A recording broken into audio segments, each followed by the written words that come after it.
Creative empathy is rated as the most desired quality that a designer should have, since it is virtually impossible to create a human-centric product without understanding the real needs of your users. Creative empathy is reflected in each step of the product design workflow, from interviews to prototypes. You need to take these 4 steps for empathetic design process. Discover, define, develop, and deliver. The first thing to do is to discover what your users need. During an interview, talk to the prospective users in an empathetic way.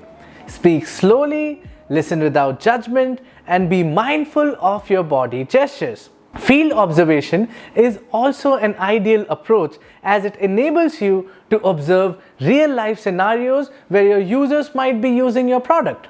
In the define stage, try to do character mapping, as it is an effective way to understand user personas and personalities.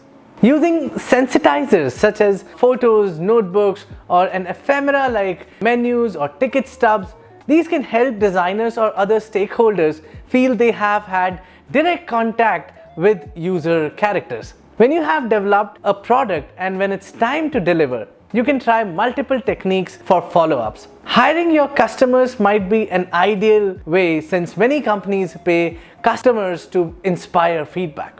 Analytics tools can also be used to identify problems and correct them in the next update. I hope this tip was helpful. Don't forget to visit our website at void.com.